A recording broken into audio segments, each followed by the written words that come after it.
drawing Restraint 9. Now you may be asking, why in the face are you making a video on a 2.5-hour experimental Björk movie when you have the obligations of talking about literally anything else like The Last of Us TV show, Megan, film, or the first chapter of JoJo Lands, which has a literal cross-dressing stand user, buff fashion mob bosses, a CG looking the world, and a stand named after a Sade song.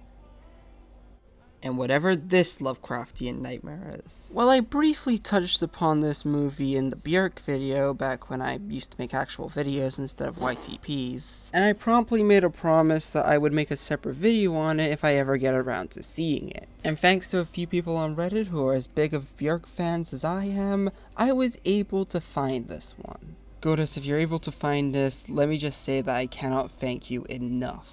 You are the best. Anyways, now that I finally have been able to see this movie that has been bugging me for so long because I hadn't seen it yet, what do I think of it? Yeah, I liked it. I am so glad that I watched this movie because it is... just look at it. The cinematography is beautiful. Like, really beautiful. This is one of the best shot movies that I have ever seen in my life.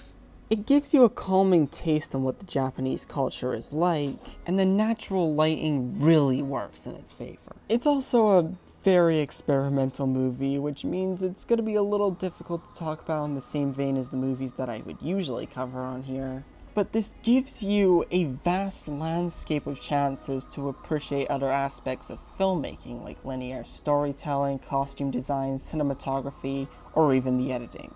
Seriously, the editing reminds me a lot of Koyaanisqatsi, and I adore every second of it. Now, if I did have to nitpick this movie a little bit, I could say that most of it drags on just a little too long. It doesn't really help that we're pretty much stuck on a boat for the entire movie, making it a little easier to feel the runtime. But in its defense, it's 150 minutes. Even the all-time greats can't reach that length without you actively feeling the runtime at one point.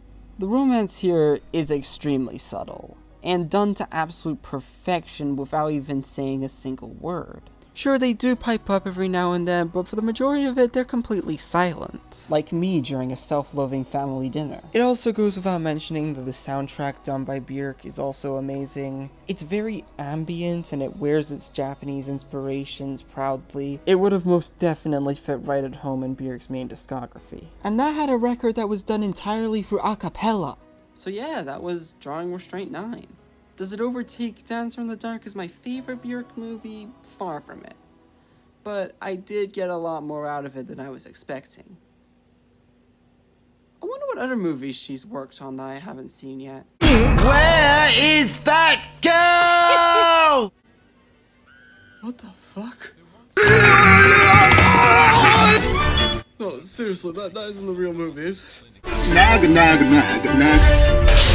That's surprise. No, this can't be. The result is shocking.